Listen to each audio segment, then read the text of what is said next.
Ladies and gentlemen, welcome wrestling fans worldwide to Knoxville and the Great Smoky Mountains for the Ron Fuller Tennessee Studcast. 6 feet 9 inches tall, 265 pounds. This historic podcast from one of the most respected and successful wrestlers and promoters will follow the footsteps of the largest and oldest wrestling family on the planet. Listen to what I'm saying. That's right. Bring that camera in here a little bit closer. Through 93 years and 4 generations. The stud has arrived. Old school or new fan, this unique broadcast will educate and captivate as Ron details decades of professional wrestling's growth with truly unforgettable stories. I want those people out there at home to hear the stud. Sit back and enjoy the ride with the Tennessee Stud. The Tennessee Stud.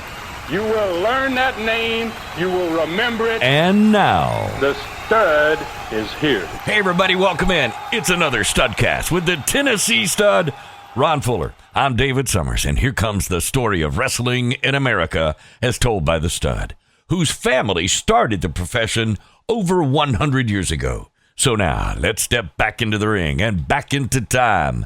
Let's get wall-to-wall and tree-top tall with the Tennessee Stud, Ron Fuller. Hey, Ron, I got to tell you, I'm pretty fired up about this Studcast, especially since you told me you think is it one of the best you have ever done. And listen, everybody knows that's a monumental statement considering you've almost done 400 of these by now. This is episode number 393. But what really got me fired up was when you said to make this Studcast available to everyone absolutely free. Good move on that. Well, that's correct, Dave. And I've worked on this one. As I started working on this particular one, I began to see pretty much right away just how much fantastic content there was going to be in this hour compared to most of these Studcasts. Things like this, Southeastern was finalizing a deal to sell part of the company to International Sports Incorporated, a hugely successful conglomerate. And as part of that deal, we were having 2 world champions on the same Southeastern TV show. So the card for that show was once in a lifetime one, man, with 2 world title matches and other matches of almost every kind. And it was going to be producing the biggest 4 days at the box office in Southeastern history. And to top it all off, the actual TV show for this card from 44 years ago was loaded with talent. And I had the rare opportunity to pick and choose which video clips I wanted to add to make this, without a doubt, the best Studcast ever. Yeah. I've spent basically, Dave, 8 wonderful years, I'd have to say, of my life telling my fans my story. And I want to give this amazing Studcast basically to all of them. And it's Studcast number 393. And it's called Breaking the Bank, and I'm going to make it free everywhere I can. On my website, TN Stud, it's going to be there free under the Studcast. All I have to do is go to Studcast, click on there, and find that sucker. It's down at the end, 393. On my YouTube Southeastern Rewind channel, it's going to be there for free. On my Ron Fuller, the Tennessee Stud Facebook page, it's going to be free there. And if you're not already on that page, all you need to do is to get there, is like the Tennessee Stud, and you get free. You get it free. It's also going to be on all the podcast outlets that I used to be on, free, even though they may not be able to see it because the platform is not video capable. Right. They'll still be able to hear the video segments. And I encourage those fans out there that are really interested to go to my YouTube Southeastern Rewind. If you can't hear these, if you can't see these videos, and you'll be able to see them.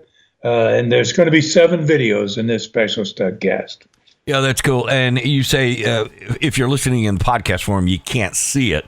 Listen, some folks can see it riding down the road because the descriptions from the announcers back then, whether it's Charlie Platt and Les Thatcher, they do a tremendous job of calling these matches. All right, but listen, This is going to be fun for everybody, and I think one of the best ever. So everybody should be looking for Studcast number 393. It's called Breaking the Bank. Since the last Studcast, Ron, I've been thinking about that tremendous card you gave us at the end of last week's Studcast for this Studcast. I thought, okay, dude, this is going to be a great show. I called you dude. Sorry. Well, I guess that's okay because that's okay then. You're a few hundred miles away from me, and I am safe from the Fuller leg lock. So, all right. 2 world championship matches, as well as many more title matches, a loser leaves match, and so much more on it. I had a feeling this card was going to be one of the last times fans in Southeastern were going to have a chance to see the man who I thought was absolutely the personification of professional wrestling, the best ever, NWA World Heavyweight Champion, Harley Race. How about that? Well, man, yeah, I know how you feel about him, man, and so do a lot of others, and basically, Dave, nobody at that time knew it, but probably, I doubt Harley knew it himself, that his reign as champion was beginning to fade away at this point. He was 5 times NWA World Champion. He had held that belt for more than 4 years and 1 month on this date of March the 9th, 1981. That's the date of this Studcast and the TV show that promoted it. And he spent those first 4 nights, one out of every 5 defending his title once he came to Southeastern for this trip. And he would only hold that title 6 more months before he was going to lose it to Ric Flair. Wow, I love these conversations about Harley, and I could talk about him as an entire Studcast. I wish we could do that sometime. But I would like to hear that tremendous card again that was going to start in Birmingham on Monday, March 9th, 1981. Take us back to that. And 3 other Alabama cities in the next 4 days after that. Well, before we go there, Dave, I want to tell fans how much the TV shows of my 3 wrestling companies that I've recently found, basically in the last couple of months, been able to start my streaming channel, and how it's basically changed my life, man. And it's certainly changed my Studcast. There's nothing like the feeling I get now when I'm now able to show fans exactly what I used to only be able to do by telling it to them. Now they can actually see these matches. And so it just makes a tremendous difference. This Studcast is a great example of what I'm talking about.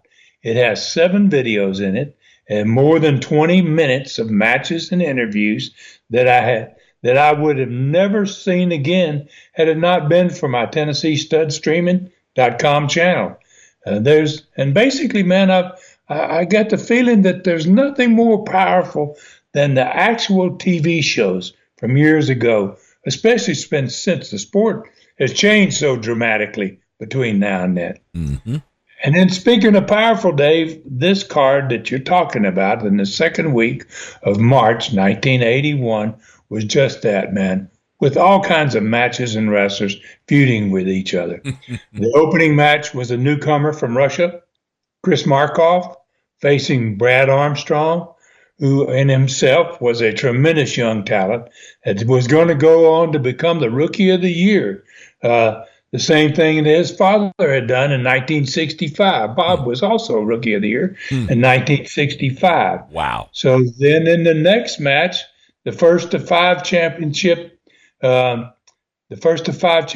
matches, Robert Gibson, future rock and roll fame, was getting to try his first try at the new United States Junior Heavyweight Champion, Stan Lane, who himself was headed for greatness. We need to go back 1 week and look at the next match. My brother Robert was the current booker of the Georgia Territory in early 1981 and returned to Southeastern to face his cousin Jimmy Golden, the man who had turned on me weeks earlier. And this was basically a fighting family feud, I guess is a good way to put it. And Golden, was not man enough to get the job done on Rob alone. And so Big Ron Bass, who is another big name in wrestling back in those days, came to the ring and helped Golden, hurt his cousin, and they hurt Rob that night, and he was not going to be coming back for quite a while. Just as they had done to me, basically, a couple months earlier. Mm. So Ron Slinker was a well-known karate champion. Actually, he was a national karate champion, and one of the only wrestlers watching this match with Robert and Jimmy, and saw what happened, and he went down to ringside. Sadly, he didn't get there in time to help Rob from getting hurt, but he did get there in time to hit Golden with a karate chop in the throat that put Golden on the floor, and he had to be carried back on the shoulder of Ron Bass to the dressing room. Wow. I guess that humiliation will come up again later in this Studcast, but it created the next match on this supercard, and that was going to be a loser leaves Southeastern match between Jimmy Golden and Ron Slinker. All right, Ron, I'm beginning to see why you call this a supercard. You were only 3 matches into this thing, and already there's a loser leaves match. Okay, so what came next on this card? It was absolutely loaded with great talent. Norvell Austin, along with his renowned tag partner, world-renowned, I should say, Paul Orndorff, had won the Southeastern belts on TV about a month earlier, and Norvell was injured immediately after the win by the former champions, Dennis Condrey and Randy Rose, who are themselves going to be the future Midnight Express. So there's all kinds of famous teams here, famous wrestlers. Norvell was returning on this card for the first time since his injury for their first title defense against Dennis Condrey and Randy Rose, the 2 men that had injured him. Then in the next championship match on this card, happened to as a result of another championship match held on two weeks TV 2 weeks earlier. And it was for the Alabama State Championship of Masa Saito, one of the greatest Japanese wrestlers in the world. There's another great talent. And he was going to be facing the man he won the belt from, Bob Armstrong. And in this TV match, the referee on television that happened a couple of weeks before this card, the referee was accidentally hit, and he went down as Bob Armstrong and Saito both went flying out of the ring, and on the floor outside the ring, Bob put Saito in his sleeper hold. And Saito's best buddies, here they come again, Randy Rose and Dennis Condrey, came out of the dressing room. They hit Bob from behind with a wooden board that knocked him unconscious. Then they went back into the dressing room. Referee didn't see any of this. Saito picked up Bob, threw him back into the ring, got in there, and put the sleeper hold on him like he had put him to sleep. And the referee recovered about that time, and he started checking Bob to see if he was truly asleep. And he was about to award the match to Saito when a second referee stopped him. And that championship was held up, obviously, because there shouldn't have been a winner. And that Alabama belt was going to be given to the winner of the match on this big card with Bob Armstrong, another one of the great matches on it, against Masa Saito for the Alabama title. 6th match of the night was for the World Junior Heavyweight Championship, the first of 2 World Championship matches on this card. Jerry Stubbs had been a heel for years. When he won Les Thorne's belt a couple of months earlier, in January of 1981, Stubbs was also friends with Condrey and Rose. So 2 weeks before those two, meaning Condrey and Rose, hit Bob Armstrong with that wooden board, that they turned on Stubbs, and they hit him with one, and actually opened a wound that took 15 stitches to close. And, that really changed Stubbs completely. And since then, he had become a totally new wrestler due to the actions of Condrey and Rose. So on this on this super card here that we're talking about, Stubbs was going to be defending his World Junior Heavyweight belt against a former champion from England, Les Thornton. And then in the last match of the night, the new Southeastern champion, Ken Lucas, was facing maybe the best world champion of all time, I really believe, Harley Race. Well, that was an absolutely fantastic card, and you recapped almost everything that had happened in the last month or so. All right, so are you ready to tell us about the TV show that was going to try and cover all of this? Yeah, so I'm going to get to that show, Dave. But actually, Dave, there was something else very big going on in the Southeastern Company during this time frame. For the first time since we opened the Southeastern Gulf Coast Territory in 1978, and after the sale of Southeastern's Northern Territory in Tennessee in the fall of 1979, it was going to be the first time all 5 partners had committed themselves to move to Pensacola and run that territory. And in the past year, from the spring of 1980 into the spring of 1981, where we are now in this Studcast, Southeastern had exploded in popularity. We had been approached by an international sports company in February of 1981. They wanted to buy us out because of our phenomenal growth, and then several other reasons. And since there was 5 of us involved, and we all loved where we were at that point and how good we were doing, we couldn't all come to an agreement to totally sell out. So we decided to make this company an offer to sell them 45% of Southeastern, with an agreement with the buyers to let us continue to run the territory, with the caveat that we could buy back the 45% anytime we wanted to for exactly what they paid for it, and they could never sell it to anybody else. Wow. Okay. I vaguely remember a mention one time, maybe on TV, of some kind of sale, but I didn't think much about it at the time, I guess. Well, that's kind of what we wanted to happen. We wanted fans to never really discover so many of us owned the company. This highly publicized sale to an international sports company covered all that up. And on the same TV show in March of 1981, that promoted the supercard I just described. Okay, so it sounds like this sale of part of the company was going to hide Southeastern's true ownership for years into the future. I mean, that fact alone made this particular week even more important, right? Yeah, that's correct. And I also want to say, when I got to looking at this TV show, it may have been the most loaded one in Southeastern history. It has a little bit of everything in it, including 2 world champions, the introduction of one of the biggest sports entities in the world at that time, and angles with almost everybody. Okay, so I've been looking forward to it, but I had no idea all of this was in this TV show and in this supercard in March of 1981. So how did this TV show open up? How did it start off? Well, because there was so many big things happening on this TV show, basically like 2 world champions on the same TV. I mean, that hardly ever happened anywhere.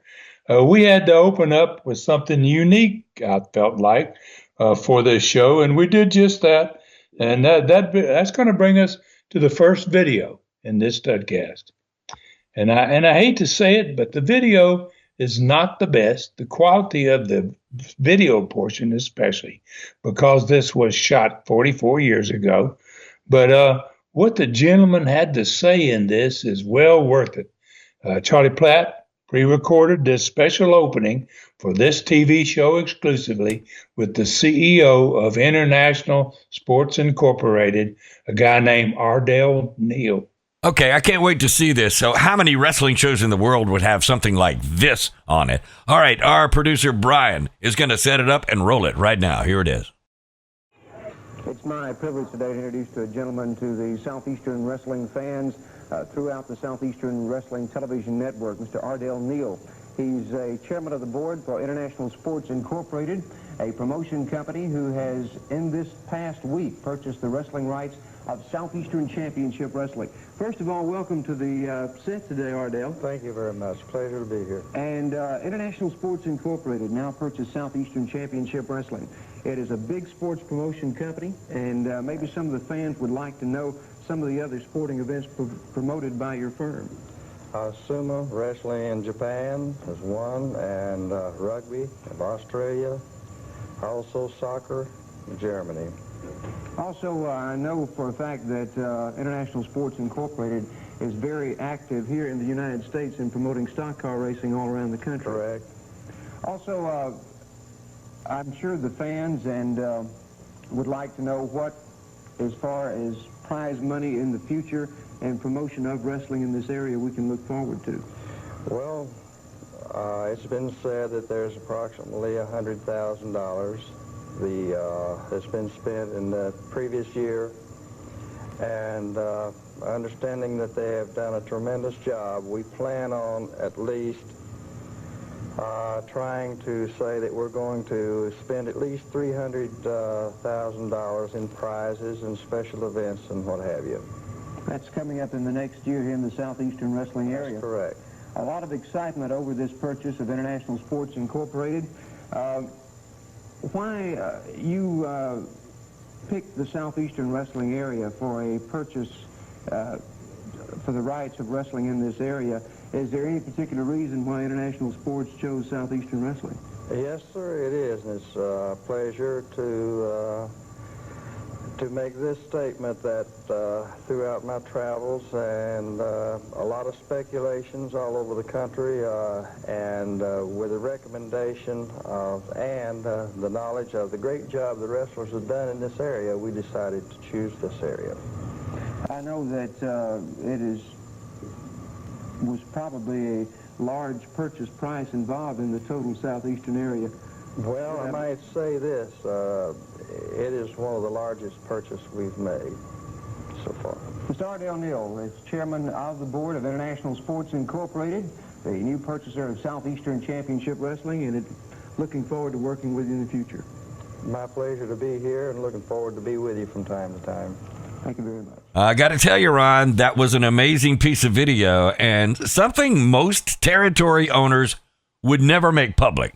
So what you guys were accomplishing during that time was just as amazing, in my opinion. All right, so what was up next? Well, we had Charlie and Les go right to something that definitely may have been another first. They were not one, but two world champions live on that show, Harley Race and Les Thornton.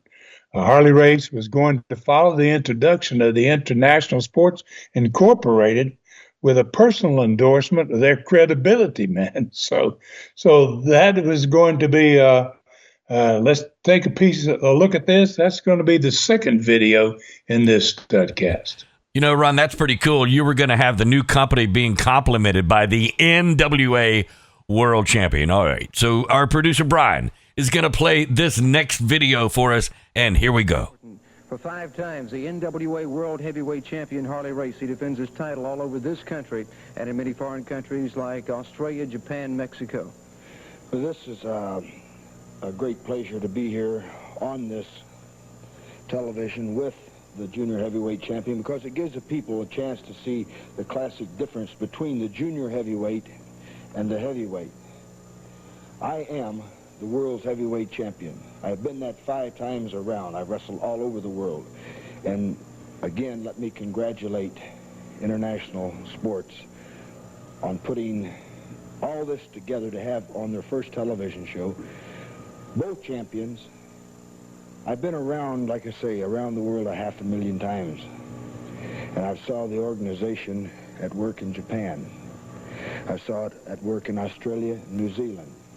And they do a great job of promotion. They put, well, like here today, 2 world champions at one time. It's absolutely fantastic. The 2 best in pro wrestling, world junior champion Les Thornton and the heavyweight champion Harley Race. I got to tell you, this is getting more crazy every minute. That was an amazing endorsement of your new partners. No wonder you wanted all your fans to get this Studcast. It's almost impossible to follow that. All right, but what was next on this TV show? Well, even Charlie and Les were blown away by this opening and what had gone down when they pieced it together. But it was a part of them. They had a frame that it kind of set their mindset to brag a little bit, especially when they found out that the first match on the show that was coming up was going to be with the former world junior heavyweight champion, Les Thornton, wrestling on TV. And sitting at the set with them while that was going on was going to be the new world junior champion, Jerry Stubbs. All right, you were not kidding, were you, Stud? All right, that certainly made International Sports Incorporated look good.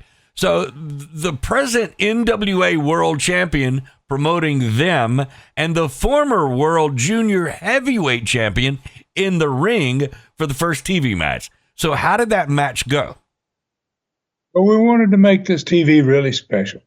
So to give Thornton some real competition, we brought in Robert Gibson's brother, Ricky, who was one of the best junior heavyweights in the world. And wow, was it worthwhile. We got a world-class match between Ricky Gibson and Les Thornton. Stubbs was really pushing for Ricky to get the win during the course of this match. He was at the set with Charlie and them. But in the end, he had to give the devil his due, Thornton his due, basically, because Thornton got a win over Ricky Gibson right in the middle of the ring. Wow. Okay, so what happened after that match? Jerry Stubbs returned to the dressing room, and Les Thornton went to the set with Charlie and Les. And he told everyone that he had heard about what had happened to Jerry Stubbs since he was here the last time. And he said he was glad to hear that Jerry had changed his style of wrestling, which was a really nice compliment, a nice thing to say.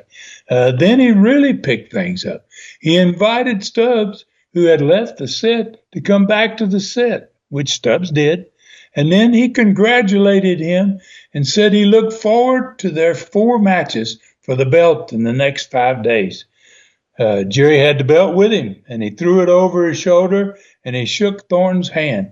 The studio crowd popped, man. It was big. It was the kind of moment that made wrestling special. What a start to a show. That's awesome. All right, so who was next, Stud? Well, this is going to be our next video.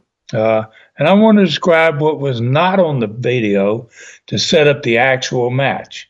When Masa Saito and his 300-pound masked partner, called the Shadow, came out of the dressing room to go to the ring for that match, the boos from the studio crowd, they rained down on those guys. Wow, they had tremendous heat, especially Saito.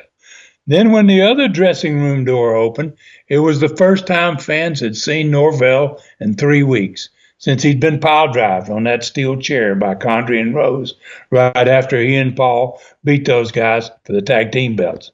And out walked the Southeastern tag champions, Paul Orndorff and Norvell Austin, with belts around their waist, and that studio crowd went nuts. All right, I can visualize that, Stud. Norvell was a very likable babyface. Everybody loved him. So I'm sure all the fans were ecstatic to see them together. All right, so our producer Brian is going to knock that out for us and play this classic tag team match. Here we go. Your attention, please. Our next match, one fall, 10-minute time limit. Introducing in the corner to my left, at a combined weight of 460 pounds, Paul Orndorff and Norvell Austin. Their opponents at a combined weight of 465 pounds, the Shadow and Mr. Saito.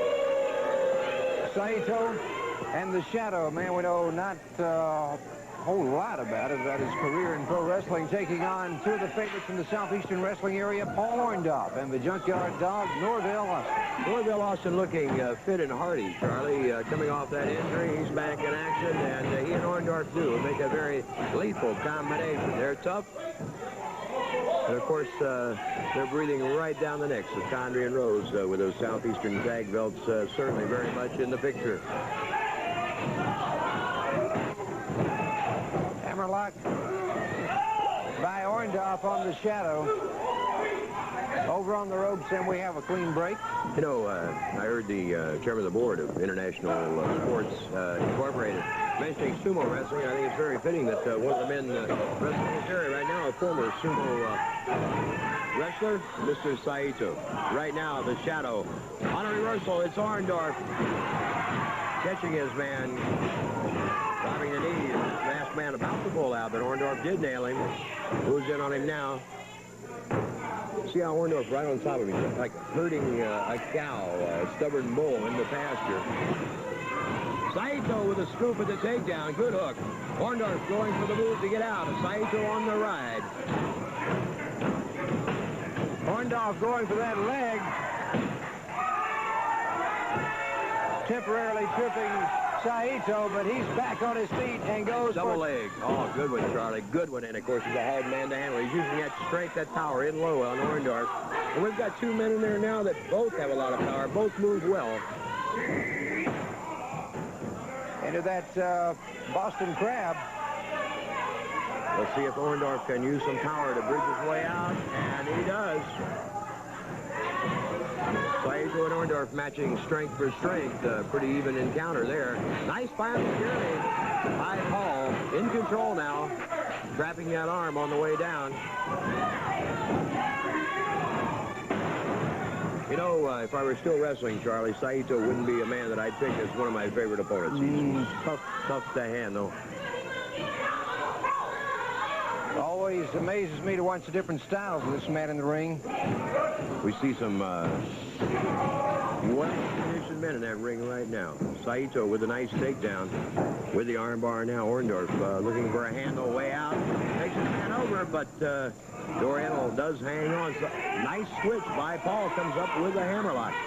We're seeing some good hold and counter-hold wrestling, Charlie. And the Junkyard Dog will see action against Mr. Saito. Tag is made by Orndorff.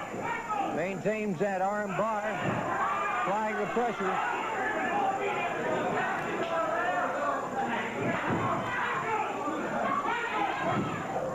Saito with that chop, breaking his way free. He throws Austin head first into that turnbuckle. Makes the tag. The Shadow moves back in. And I'd say Paul and the Dog are going to have to key on this masked man. He's certainly the unknown quantity in the team of Saito and Shadow. High hip toss, dropping the elbow, the Shadow. Norvell Austin with a connection to the midsection for the second time. Norvell Austin firing back. Cross the ring with his man. Drop kick, a nice one by the Dog. And the masked man tags out Saito, moving back in. Looks like Saito picking up the workload here, Charlie, so I'd say that's what the power. Oh, nice leg sweep and takedown. You know, looking at it technically, I never cease to enjoy watching this Saito move in that ring. He's certainly a perfectionist and a great practitioner. And a rugged man. Nice double chop by Saito. And again, the double chop by Mr. Saito. Austin coming up slowly. He needs to make that tag. And watch Saito as he places himself between Norvell and Orndorff. Blocking any attempt at the tag, and now going for a nerve hold here.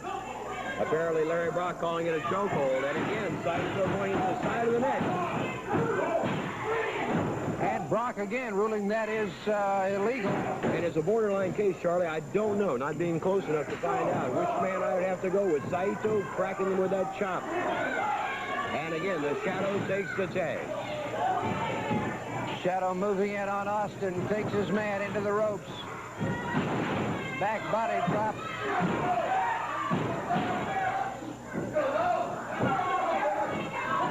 Masked man shooting that little jab up into the throat of Norvell Austin now, moving in.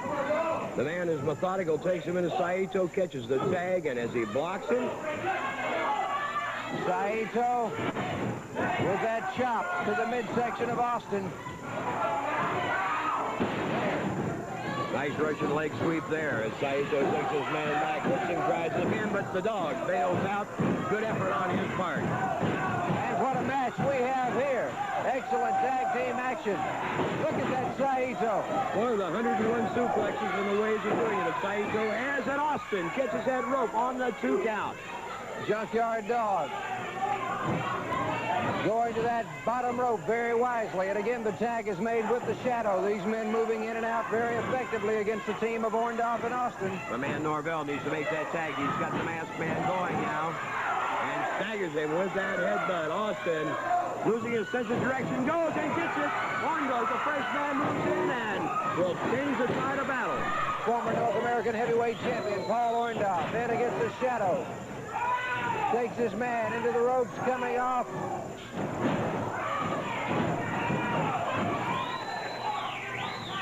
He's got the masked man on to go. Austin catches the tag now. Look at here. Headbutt sends him crashing to that canvas. Dazed. Austin goes back to him again. And goes to the body slam. Tags Orndorff. They're setting him up here for something, Charlie. Surely they're going to try and put him away. Orndorff. Beautiful combination on the suplex with the cradle. His man and gets the pin. Well executed by Paul Orndorff, and it's the dog and Paul coming up with a winner with a shadow and Saito. Your winners, Paul Orndorff and Norvell Austin. All right, no doubt about it. Another big win for Orndorff and Austin, and I'm sure a huge concern for Condrey and Rose that they would soon be facing.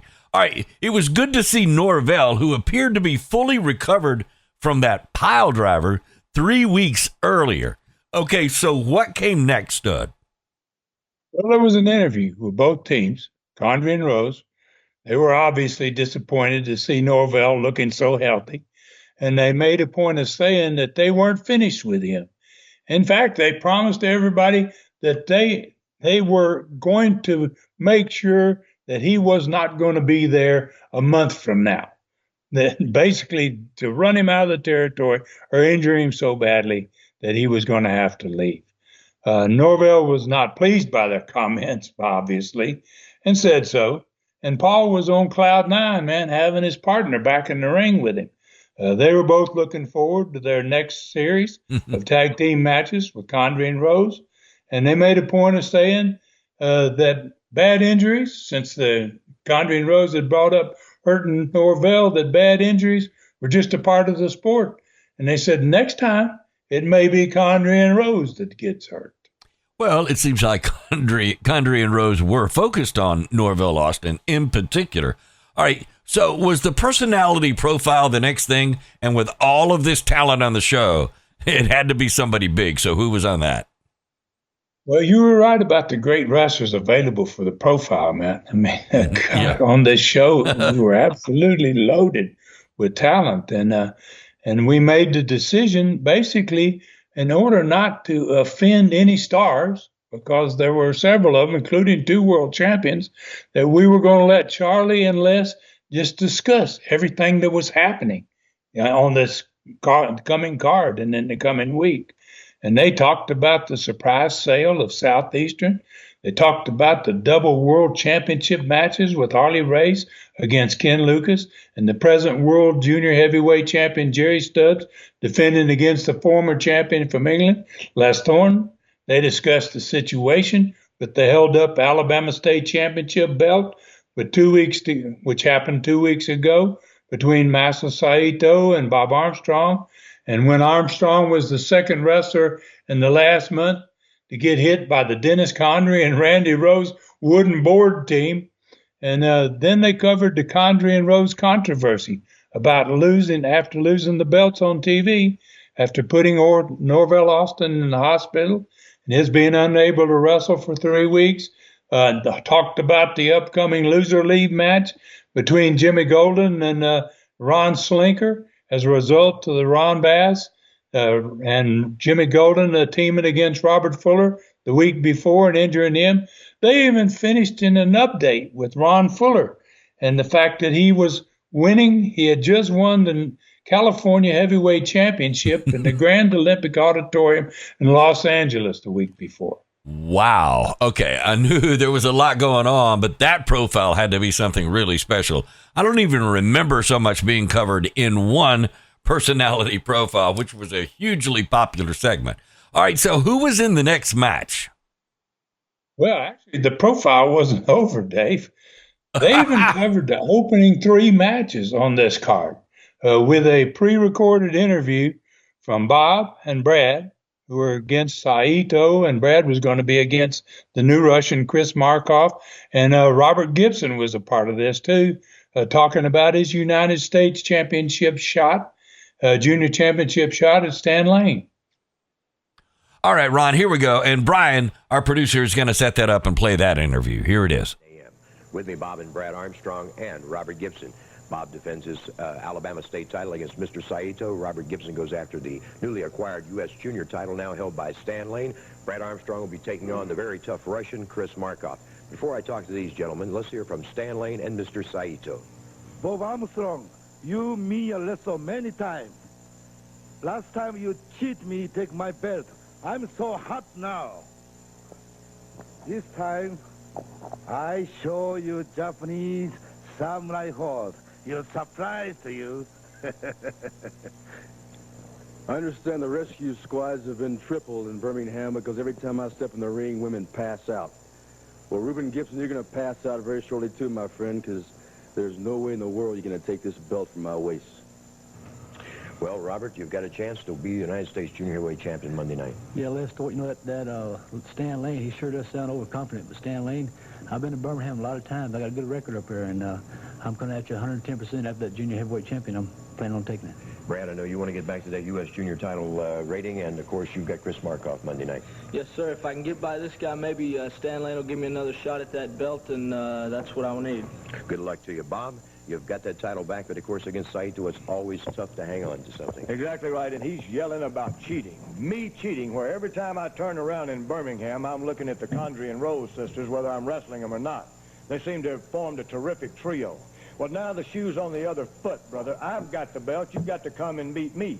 Condrey and Rose or no Condrey and Rose, it's me and you now. You've got to beat me. Coming after this belt in Birmingham ain't no easy chore. So you just bring on your bad samurai self and your new samurai hold, all your surprises, anything you want, because I've got the belt, you got to beat me, and you can't do it. Monday night, Birmingham's Boutwell Auditorium, a super Southeastern wrestling lineup. You'll want to be there. Man, I tell you what, the show was over half finished, and it seemed like it had already had everything in the show. All right, that's crazy, but what was next, Ron? Well, the third segment was another full one, man. It began with Jimmy Golden at the set, and he was challenging Ron Slinker to a loser-leave match because he and Bass basically had, the week before, destroyed Robert. They hurt Rob pretty badly, and Slinker had hit him. Gordon had hit Golden with that karate blow that knocked him unconscious, and Bass had to carry him back to the dressing room over his shoulder, and he admitted that he was totally humiliated, you know, and so the studio crowd, obviously, they got a huge laugh out of that one, man. Who can't imagine Golden saying he was humiliated? But that kind of brings us to the next video that's in this show. Golden showed a video of a recent match he had with Ken Lucas where Slinker also got involved. So when the video started, Ron Slinker was in the dressing room and only partially dressed for his match that he was scheduled to be on the TV following this video, as a matter of fact. But he watched this video and he got himself so upset that he came to the set before the match even started. All right, so Brian is going to show us the video of the altercation between Ron Slinker and Jimmy Golden. Here it is. Wrestling coming out to join us now, Jimmy Golden. Golden, of course, drawing quite a bit of fire from many wrestlers. We have some videotape of a match in which you went against Ken Lucas. Let's roll that tape if we can. I'm going to tell you something. That sleeper hold, so-called sleeper hold that Ken Lucas just used there on Okstakina is a chokehold. None other than a chokehold and ought to be barred. I'm going to tell you something. I destroyed the Tennessee Stud, and I'm going to destroy Ken Lucas. Right here, I'm putting him away, brother. I'm boxing his jaws. He's bleeding like a sup hog, and I'm going to whip his hind end real good for you, Ken Lucas, before it's all over with. I'm going to tell you that right now. What's the matter, Lucas? You can't stand a little blood coming out of your face?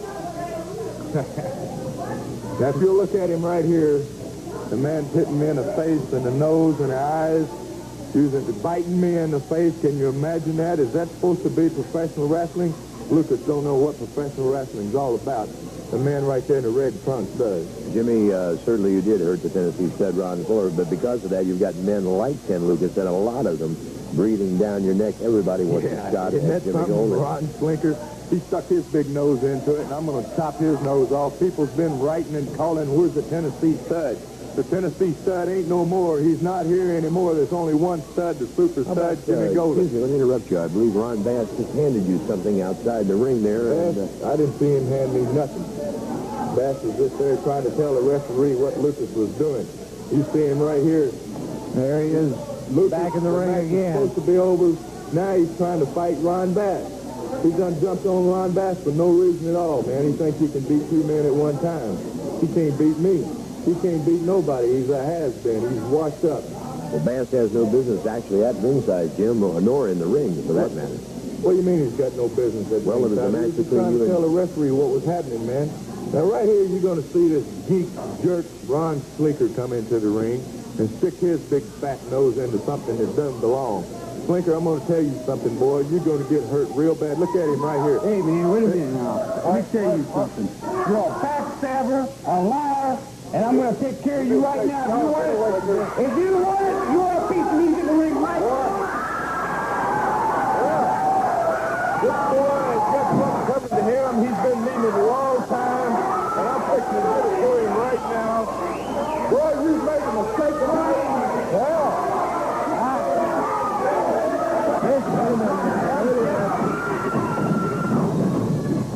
Golden getting help from the blind side as Ron Bass bails into the ring, and Ron Slinker is in a 2-on-1 situation. They're setting him up here. Ken Lucas coming in the ring. Lucas going to work on Golden and Bass. Being caught in that sweeper, Golden trying to grab Bass and pull him free.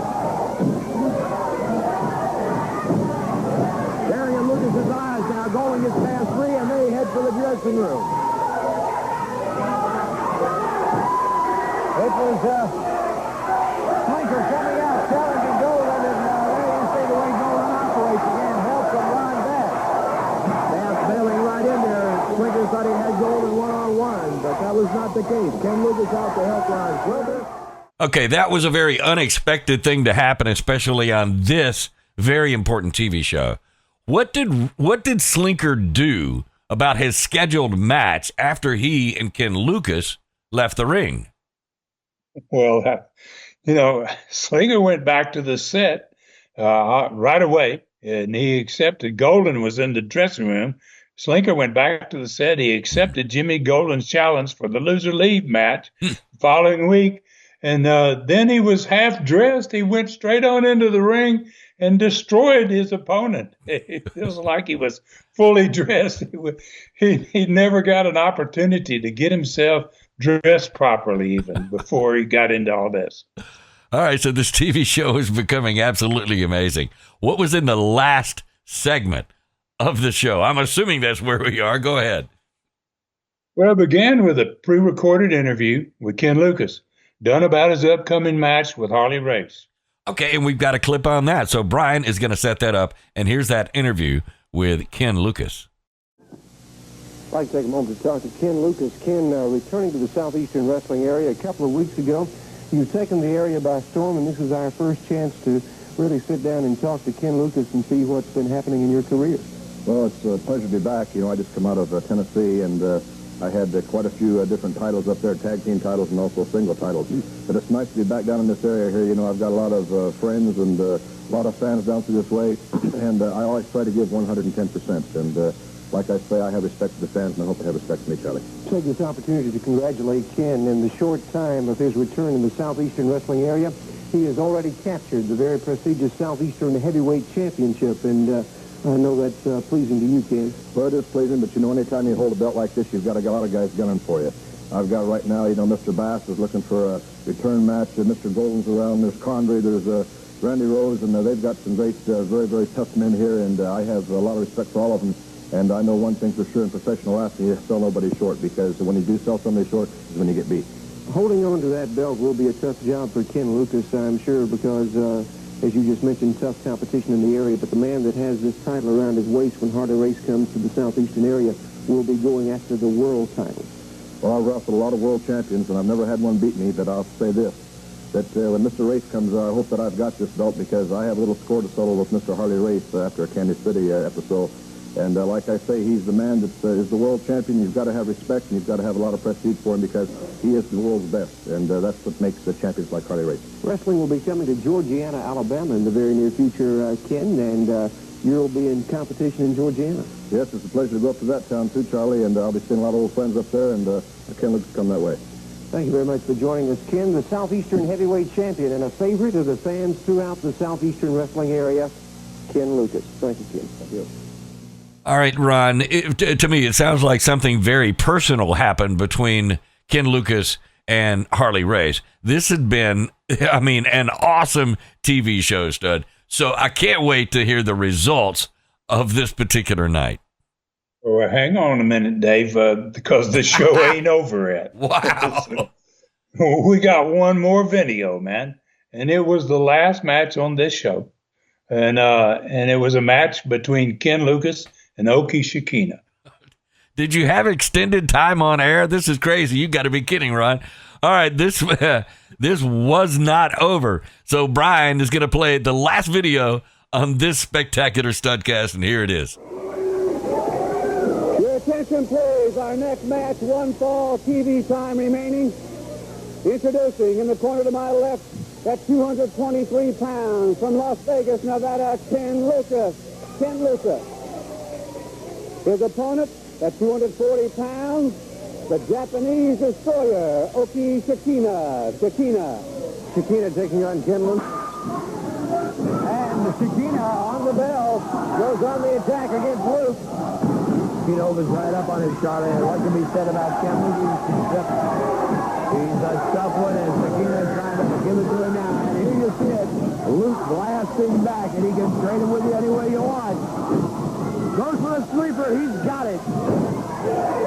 That tag did Ken Lucas sleeper. A move he has been victorious with a number of times in his career so many times, Charlie, and it looks like it's going to stand him in good stead once again. Larry Brock taking the arm, and there it is. That's it. Shikina is out and gone to sleep as Lucas brings him up, starts the circulation once again, and Ken Lucas, in just a matter of a minute or so, puts away Oki Shikina.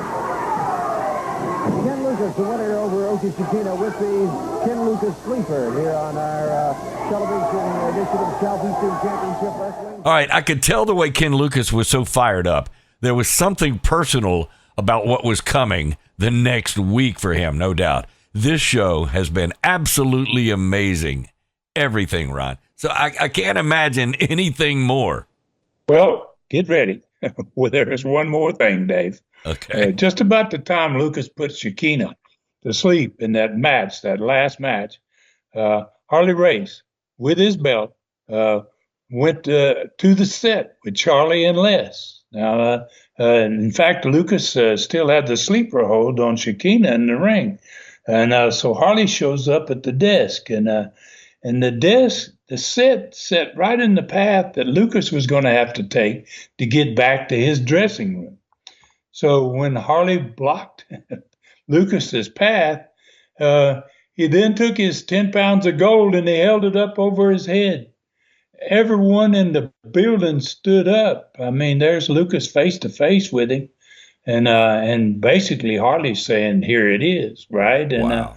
So, gosh, we sent wrestlers from both dressing rooms, man, to get out there, man. what are we going to have a riot here to be at the end of this show, right? So to keep something from breaking out there, Charlie and Les, they didn't have any choice. They could only do one thing at that point. They closed the show, and a magnificent show it was. They had to shut it down, and there it was with Ken Lucas standing face to face with Harley Race. I can see Charlie Platt doing the wrap it up sign to the director. All right, so I don't know how any wrestling TV show anywhere in the world could have matched this one. As good as the entire show was, that scene at the end with all the wrestlers surrounding Harley and Ken and all hell about to break loose, that was a classic, no doubt. Okay, Ryan, so set us up with what happened in the arenas, the 4 out of 5 nights that had this tremendous card as you take us back to March of 1981. Well, Brad Armstrong held his own, basically, against a veteran wrestler, man, Russian Chris Markov, good wrestler. In the first match, actually, there was a 15-minute time limit draw. There was a rookie against a Russian that had been in wrestling for 10 years. I mean, wow. Said a lot for Brad. In the United States Junior Heavyweight Championship match, Stan Lane retained his belt, but he had to hold Robert Gibson's trunks to make it happen. Ron Bass was not on the card, but he still managed to get involved in the loser leave match, in which he and Jimmy Golden hurt Ron Slinker so badly that Slinker left Southeastern. He never came back. It was Ron Slinker's last match, the last night of those 4 out of 5 events. Bob Armstrong regained his Alabama championship belt from Masa Saito. Dennis Condrey and Randy Rose became the Southeastern Tag Champions for their 3rd time, defeating Paul Orndorff and Norvell Austin.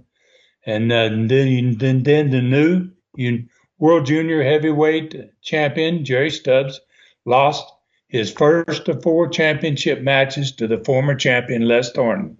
But he was going to regain the belt on the last of those 5 matches, on the 4th match.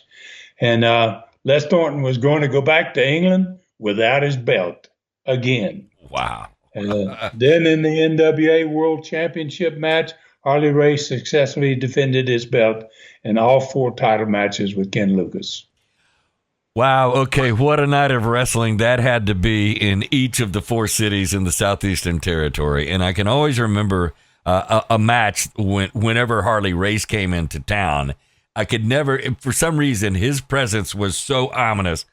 It was difficult to remember who his opponent was. All right. But how about the attendances as you set it up for us in the 4 cities, the 4 major cities? I remember last week you said there was going to be championship prices in place. How did that go? Okay, so Birmingham had 6,100 the week before. Its crowd went up almost 1,000 to 7,000 people, 900 people.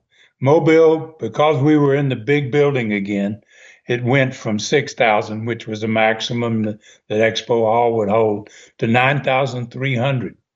Montgomery went from 4,600 to 5,400, and Dothan went from 5,100 to 6,000, man. Wow. That building was rocking. The total attendance for all 4 of those nights was 27,700 fans.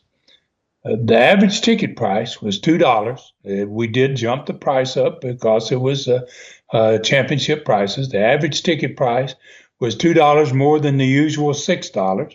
So it was $8 per seat. That meant that 27,700 attendance turned into more than $200,000 in 4 nights. And I know your next question, what it's going to be, Dave, ahead of time.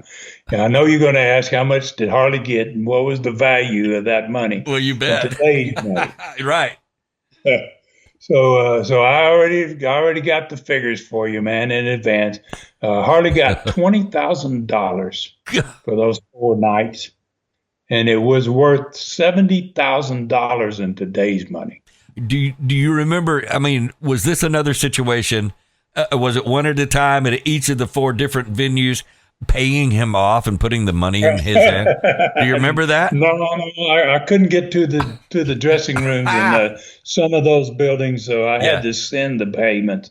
Wow. I think I was only able to do it in one of the 4 towns, and I don't know that was even the last night, but I do remember it was a really substantial amount of money. Yeah. But wow, that was a 4-day, 4 out of 5 nights. Amazing, every bit of it, all of it. Not just the matches, but the attendances. Yeah. Every bit of this particular Studcast to me made this one really, really special. Well, and I know you know why I'm asking. Was there a special moment with the legendary Harley race? Because you told a story in the past that always reminds me of that. And that's when basically the building was empty and everybody had gone. The wrestlers had already departed the building, and there was a moment there with you and Harley race in private in the dressing room as you handed him the money, and there was an embrace, and he really and this probably was a year or 2 prior even, but he really patted you on the back for what an amazing program you ran, and what a pleasure it was for him to come. He was like Andre the Giant. He loved coming to your market. Yeah, and that particular match was in 1977, and he got $2,000. This time, this is what we were 4 years later. Yeah, he got 20. Wow. But that was he got the 2,000 just for the one night in Knoxville. This was 4 nights, but he got $20,000. Wow. It's like, it would have taken me quite a while to pay him the way I did the first time, man. It's just, he had to have 2 hands full of money. Yeah. It's a dollar bill. It's amazing how he just electrifies your Harley race, electrified your market when he came to town in all of those different cities, and what a difference he made. These numbers, and it wasn't just that our territory, Dave. Yeah. Wow, he was the consummate professional, and wow, everywhere he went, he sold out. No doubt. There's no doubt about that. That's so cool. These numbers just getting bigger and bigger. I don't have the words for what this Studcast has been. I think it's a great gesture on your part to share the opportunity with fans everywhere to hear this tremendous Studcast about such a monumental week, and your deal with your new partners. And I really commend you for that. And the time with Harley race, that's just, man, that is so cool. This is the best old school deal out there when you're talking about Harley race. All right, so here are all the places this new Studcast, this one is number 393, episode number 393. It's called Breaking the Bank. And as we always say, available wherever you find your podcast. This is where it's available. It's free for fans around the world. You can find it on Ron's website at tnstud.com under Studcast, on YouTube, Southeastern Rewind, on all the usual podcast outlets. It was previously on, and for the first time, on the Ron Fuller Tennessee Stud Facebook page only. You'll find it there as well. You can go to Ron's Facebook page, literally, and hear this episode there. So if you're not a friend already there, simply like him there, and you too can get this special Studcast. If you want to see the videos and are not on a video platform, I suggest you check it out on YouTube, Southeastern Rewind. It's free this week, where you can see as well. You can see it as well as hear it. All right, this has really been a special Studcast, and we appreciate the opportunity to provide this to you. All right, any final words from you today, Stud? Well, I want to thank, man, all of those that take us up on this, unique opportunity to hear one of these new Studcasts with videos in it from the original TV shows 44 years ago. And if you'd like to be a part of the old school experience, basically, you can subscribe to TennesseeStudStreaming.com. Please take care of yourselves and others, and may God bless us all. Another great one, Ron, for Ron Fuller in the Great Smoky Mountains of Tennessee. I'm David Summers saying thank you for listening. Find me on Facebook at facebook.com/DSummers955.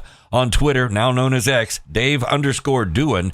On Instagram, it's Instagram.com, David Summers Productions. And hit me up anytime at davidsummersproductions@gmail.com.